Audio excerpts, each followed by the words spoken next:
Hello everyone, welcome to just mind it. मैं Deepali Saxena, chain of enlightenment कौशल से काबिल बनूं में गीता के कुछ फैक्ट्स के बारे में डिस्कस करने जा रही हूँ। जैसा कि हम सभी जानते हैं, रणभूमि में जब अर्जुन अपने युद्ध से विमुख हो रहे थे, वो युद्ध नहीं करना चाहते थे, जिसका रीज़न था कि उनके सारे भाई बंधु हैं वो उन पर वार करना नहीं चाह रहे थे। उस समय कृष्ण भगवान द्वारा गीता का ज्ञान दिया गया और अर्जुन को बताया गया कि उनके लिए युद्ध करना क्यों आवश्यक है। वो युद्ध से विमुख नहीं हो सकते, क्यों उनके लिए युद्ध करना जरूरी है और उनका कर्तव्य है। तो गीता से सबसे पहले जो चीज़ हमको सीखने को मिलती है वो है हमें गीता पढ़ के अपने जीवन का उद्देश्य पता चलता है।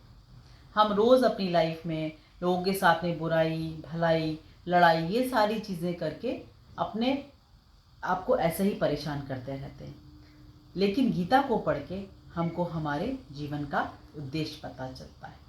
दूसरी बात जो है वो ये है कि हमारे जो डेली हैजल्स होते हैं उनको मैनेज करने आसान हो जाता है यदि हम गीता को पढ़ते हैं तो।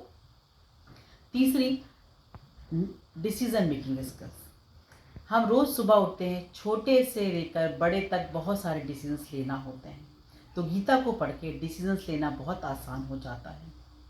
आज की सबसे बड़ी समस्या स्ट्रेस, उसको मैनेज करना भी गीता पढ़ के आसान होता है।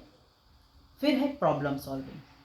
जो भी हमारी लाइफ में छोटी बड़ी प्रॉब्लम होती है उन सभी के समाधान गीता को पढ़ के मिल जाते हैं। हम हमारी प्रॉब्लम्स को सॉल्व कर सकते हैं, पर उसके लिए कंडीशन ये है कि उसको पूरे विश्वास के साथ में, पूरे मन के साथ में अच्छी तरीके से पढ़ा जाए। जिस तरीके से आप डॉक्टर के पास जाते हैं और मेडिसिन लेके आते हैं, तो डॉक्टर आपको जिस फॉर्म में मेडिसिन देते हैं उसी फॉर्म में आपको लेना होती है। 3 टाइम लेनी है, 2 टाइम लेनी है, 5 डेज लेनी है। यदि आप इसमें कुछ मॉडिफिकेशन करते हैं तो आपको उस मेडिसिन का बेनिफिट नहीं मिलता। उसी तरीके से गीता की बातों को यदि आप वैसे ही अमल नहीं करेंगे जैसे उसमें लिखी गई है तो आपको उसका बेनिफिट नहीं मिलेगा। तो आपको एज इट इज़ उन बातों को एक्सेप्ट करना है, इम्प्लीमेंट करना है, तभी आपको उसका सही रिजल्ट मिलेगा।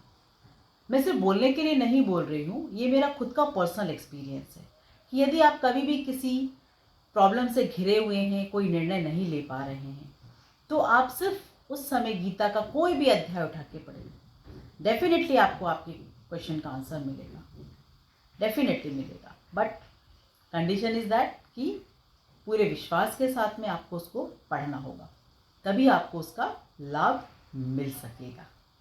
तो आगे जो मेरे वीडियोस होंगे वो इसी पे बेस्ड होंगे। अभी तो जस्ट इंट्रोडक्शन मैंने आपको बताया है। नेक्स्ट जो मेरी वीडियोस आएंगे उसमें पूरे 18 चैप्टर का 1 बाय 1 में आपको पूरा जिस्ट बताऊंगी। तो आपको सिर्फ एक आइडिया लगेगा कि हाँ, हर चैप्टर्स में किस चीज़ के बारे में डिस्कस किया गया है। पूरा चैप्टर तो आप ही पढ़ेंगे तो आपको ज़्यादा लाभ मिल सकेगा। मैं सिर्फ आपको जिस्ट बताने की कोशिश करूँगी कि आप गीता के 18 चैप्टर्स आपको आपकी लाइफ को मैनेज करने में कितना हेल्पफुल हो सकते हैं। तो तब तक के लिए have a nice day. Thank you.